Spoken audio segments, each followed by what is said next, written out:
My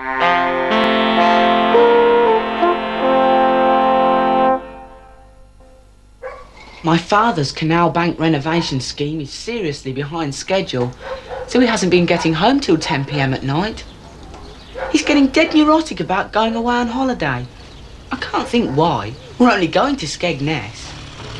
I wish he was a bit more like Alan Wicker and Princess Margaret. They go on holiday all over the world without batting an eyelid.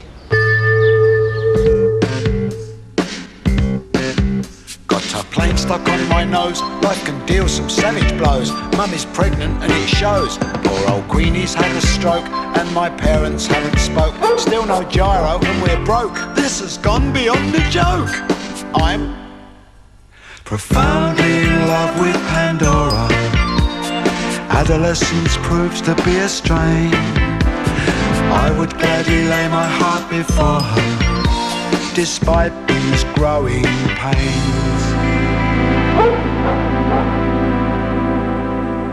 Are we lost? You should have turned left. I did turn left. No, Dad, not that left. look, Dad, it's over there. It's over round, there. Dad. It's over Back there. there. I know, I've seen it before. It can't be there, it should be Right, not Nev. The journey to Skegness normally takes 2¼ hours. Are we lost? Ours lasted 7¾ hours. Turn left. We had a flat tyre in Melton Mowbray, a 15-mile tailback out of Grantham, and then 2 miles from Skegness the fan belt went. What a way to start a holiday. The Rio Grande Hotel. The cases are getting wet. Hotel? I wonder if it's 4 or 5 star. Ha ha. Moaning, Pauline, it wasn't my fault. Oh, yes, it is. The Mole family, That's right. you're late.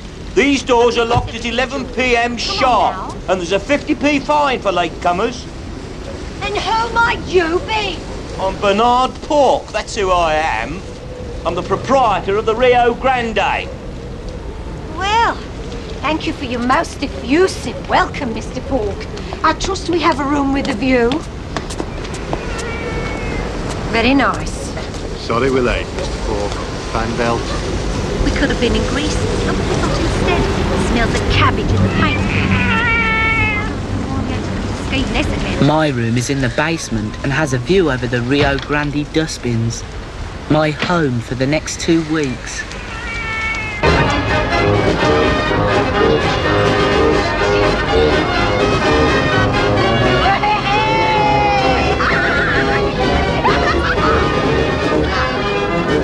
My dad's gone right back to his proletarian roots.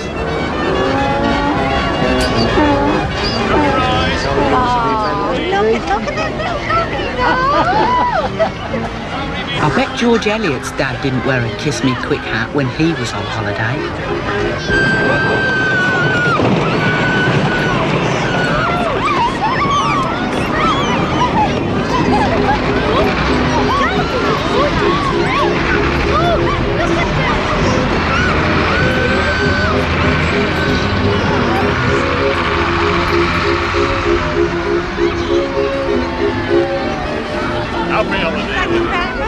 Why don't you take your coat off? I'd rather keep it on, thank you.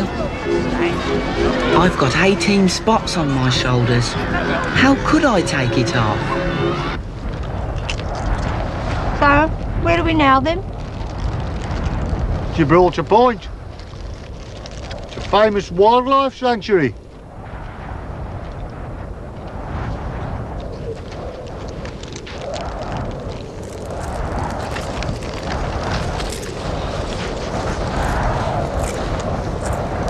So where's the wildlife then? It's probably all sheltering from the wind.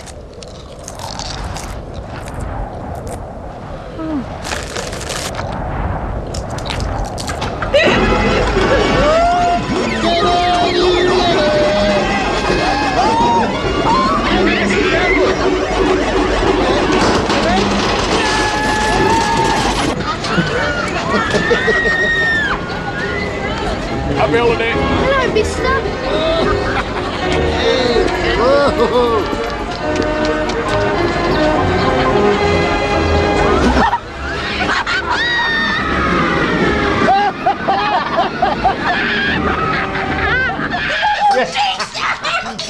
certainly later.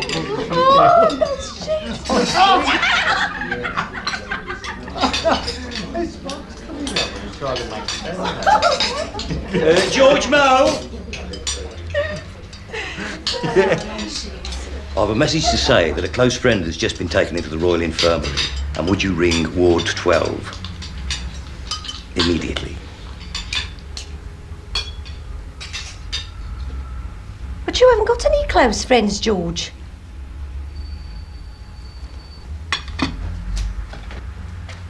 No, Pauline. Got nothing to do with you.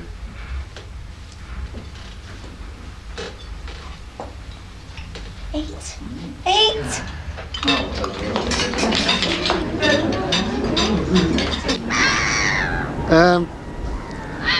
Doreen Slater's had a baby boy. So? And I am his father. What's he called? Brett.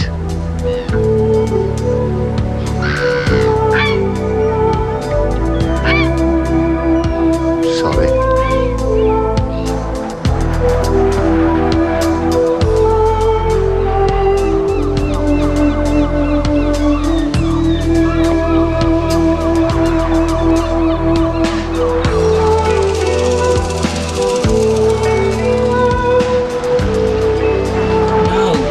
She hasn't cried once. I'm dead worried. I don't know what to say to her. Can't your father help? No, my father's gone. She made him go. Don't worry, Adrian. I'll come straight up to lecture. Oh, thank you. Thank you very much indeed, Mrs. Braithwaite.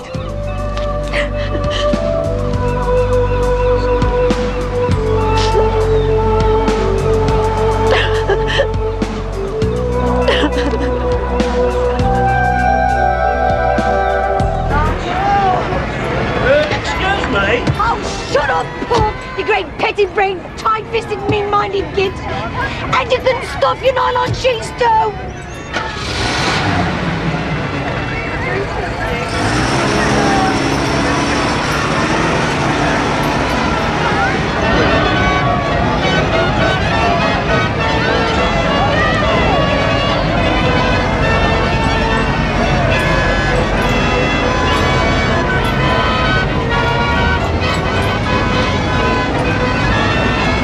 See you next year.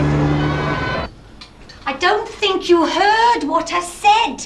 Your son has just fathered an illegitimate child at the same time as his wife is having a legitimate one. George is morally obliged to stand by the mother of his baby, Pauline.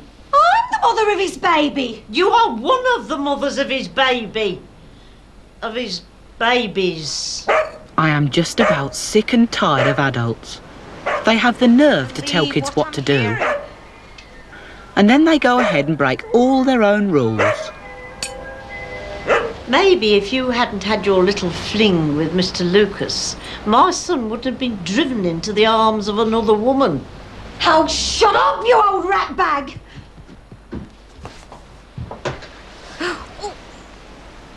You see, some people would never talk like that to an elderly person who had lived through 2 world wars and a slump. My grandma has gone over to the other side, and now they all live here, apart from Mum and me. Her room now looks like a scene from Bleak House by Jane Austen. You don't just take a digestive biscuit, Maxwell. Oh, George! Hang on a minute, Doreen. Where do I put this, Mum? In the nappy bucket, George. Where's the nappy bucket? It's next to the compost bucket. Now, don't get it wrong again.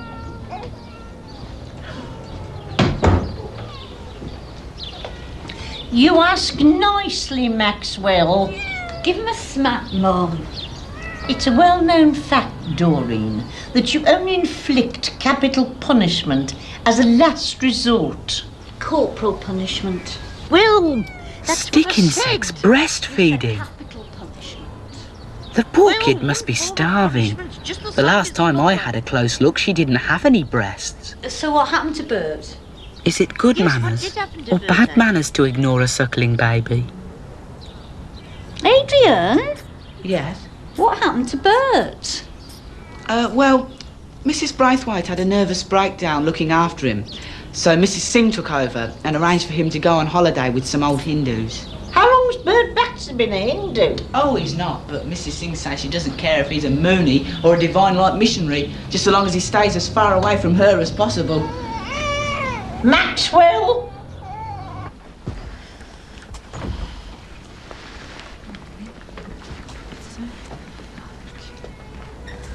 Mrs. Williams?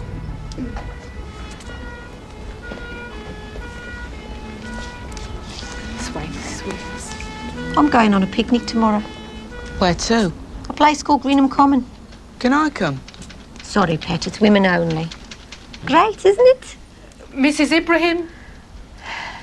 Saw a play last night. Yeah. It was brilliant. When's Pandora back? Not for another week. Imagine going on a canoeing holiday with Ivan Braithwaite. Imagine doing anything with Ivan Braithwaite. Have you been weighed, Mrs. Shaw? No. You're a naughty girl, aren't you? You go and get weighed. Pregnant women are treated just like children. If I was the government, I'd give all pregnant women a medal and free groceries for a year. After all, without them, the world would stop. I wonder how Tanya's coping in her kayak. I got a card from Bert. Oh. It's Bradford Town Hall. Dear Laddo, having a good laugh with the Hindu old uns. We're visiting temples and going to weddings nearly every day. The club's good, but I've had to knock off the drink on account of the other old uns' religion. Queenie's coming out next week. So, be a good lad and nip round and give the bungalow a bit of a tidy up. Bert. Thank God she's coming out for all our sakes. It was dead good, the play. Great. It was called Wazza Albert. It was all about South Africa and how cruel the government is to the black people who do all the work. I cried a bit at the end. I'm never going to eat a Cape apple as long as I live. Ah, you're a good kid. I'd take you to Greenham if I could. Honest. Squeeze a few drops out for us, Mrs. Mole. My mother's forgotten to bring a sample of urine from home. Again.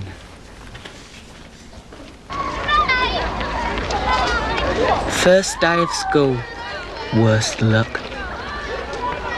Still, I'm now a 5th year and have the privilege of having second helpings of pudding. I can't wait till next year when I get seconds of the main course as well. Perhaps I've got a perverted streak, but I know I'll really enjoy seeing the hungry faces of all the lower years watching me sauntering up for another portion of spotted dick and custard. Anyway, Daddy was in the bank, and Mummy and I went dashing into this absolutely orgiastic rapid called Hell Hole, and the whole canoe turned over. Mrs. Clarico's. What can I do for you, Adrian? Could you put me on free school meals, please? Oh, dear. We're a single-parent family again. Oh, dear. Your mother gone off again?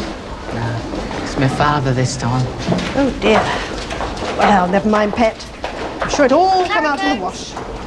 You? Anyway, our whole canoe turned over. I managed to get out and drag Mummy to the bank before the canoe smashed to bits on the rocks. Where's my gyro? I've no idea, Mrs. Mole. This is the 5th day running there's been no gyro. Well, don't shoot the messenger because the news is bad, Mrs. Mole, or rather non-existent. Right. Well, you needn't think you're coming in here for coffee today, because you're not. Have you got through yet? It's still engaged. Right, we're going there. But... Come on, Adrian.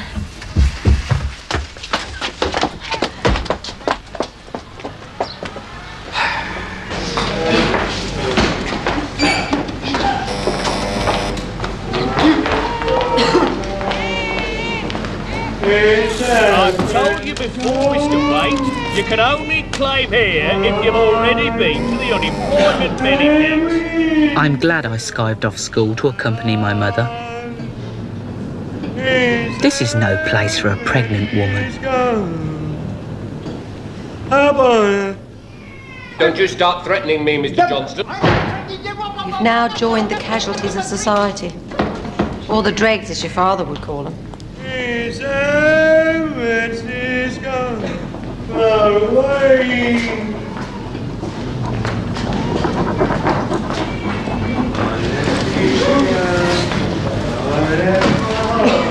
It's screwed down. That's how you don't throw it? Why would anybody want to throw it? I left my heart in San Francisco.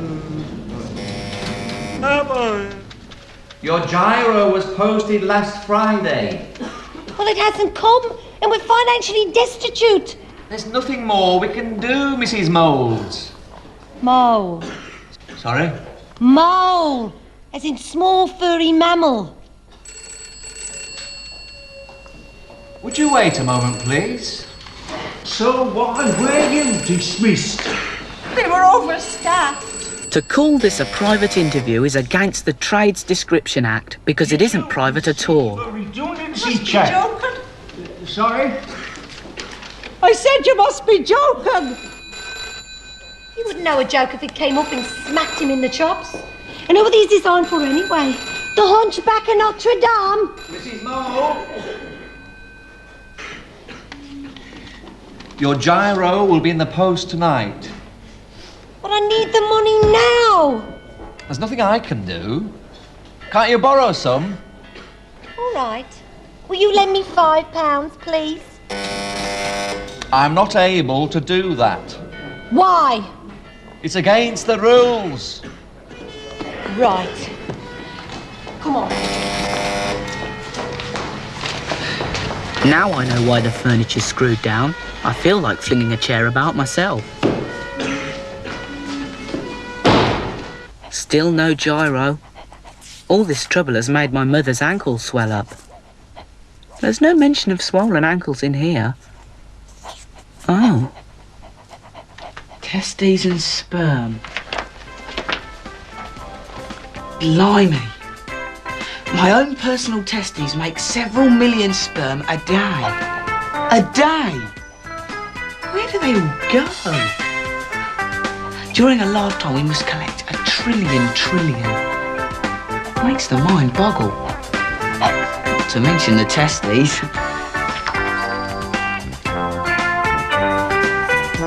I read the whole of Sex and Reproduction in bed last night, and I've just found that about a few 100 million sperm have leaked out. Well, it'll give all the remaining sperm a bit more room to wag their tails about. Your father's bloody cheque has bounced. There's still no gyro, and his bloody cheque has bounced. You go round there now, Adrian. You show him this. I've got school. Sod school. You go and tell him that we've got nothing to eat, that we're starving. I can't take any more, that I'm pregnant. My nerves have gone, I can't cope, and I've had enough.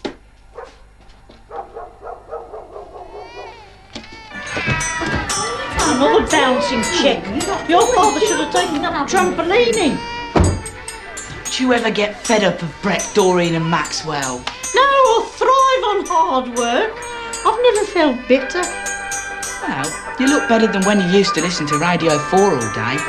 I don't even listen to World at One now, because Brett doesn't like Robin Day's voice. It makes him scream and bring his milk up. The time is 8:32. Welcome back to the Mitch Malone Breakfast Show. And next on the phone this morning we have another lady, Mrs. Pauline Mole. Are you there, Mrs. Mole? Yes, I'm here. So how can we help you, Mrs. Mole? Well, I've been waiting for my Social Security gyro check 3 weeks now. Mum! Mum, you're on the radio! Mum! Mum! Shh! So, I am now leaving for the Social Security office with my son. If my gyro is not waiting for me when I arrive there at noon, I will abandon him. Your son? My only baby. Goodbye. Abandon me? Get your coat on, Adrian. Quick! But I'm still in my pyjamas.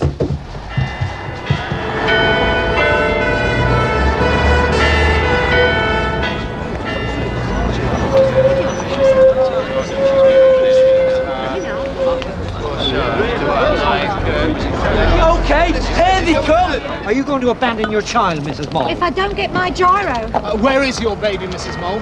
This is my baby. You? Yeah. You haven't got another one? I probably will have by the time I get my money. Look, she's pregnant. Hello, Mrs. Malone, Mrs. Mole. Oh, how do you do? Listeners, Mrs. Mole and I have made contact at the actual doors of the DHSS. Come on. Go in if you're going. And that was an actual genuine policeman actually telling us to get a shift on. So where's the little one? He's here. Oh, so you are, Adrian Mole. And how old are you? 15. Now, listeners, little Adrian is just 15 years of age. What? 5. How old is he? 5. Oh, 5-year-old Adrian Mole was today accompanied Listeners, Mrs. Mole and I are now awaiting the arrival of Mr. Gudgeon, the supervisor. Fine. 12:05 precisely. Come on, Yes, you, Mrs. Mole. You sure, Mrs. Mole? Mrs. Mole? Yes? My name's Gudgeon. I'm the supervisor. Mr. Gudgeon, listeners, Mr. Gudgeon has made contact. Mrs. Mole, I'm afraid I'm not empowered to authorise any payment at this juncture until the central computer... Right. I'm abandoning my son. Mr. Gudgeon, you can have him. Mrs. Mole has abandoned her son. Yes, we have an abandonment. And how do you feel, Adrian? Abandoned. Great. Mr. Gudgeon, I think you better find a solution to this little predicament that we have here. Yes, well, I have now, in fact, authorised a special emergency needs payment to Mrs. Pauline Mole of £25. Perhaps you'd come and see me tomorrow afternoon. No, Mr. Gudgeon. You will go and see Mrs. Mole tomorrow afternoon. But I've got a meeting tomorrow afternoon. Yes, with Mrs. Mole you have. If you could see little Adrian's face, static's not the word.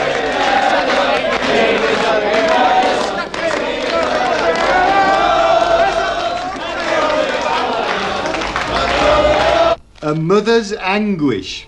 Attractive mother to be, Pauline Vole. 58. 58. Took the desperate action of abandoning her only child, Adrian, 5, in the Carey Street Social Security office yesterday. Don't pick your nose, Maxwell. Mrs. Vole claims to have waited 3 weeks for a gyro check. She said, I was desperate. Adrian means more to me than life itself.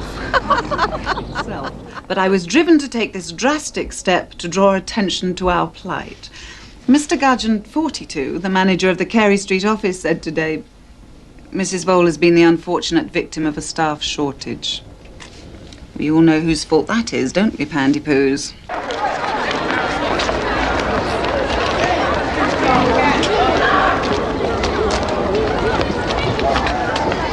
Are you Adrian Mole? Yeah?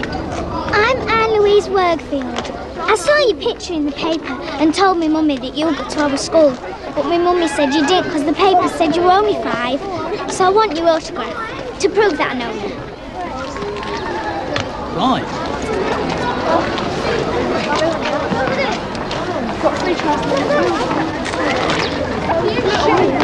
That'll do. I will have to get used to being pestered one day, I suppose, when I'm a famous poet.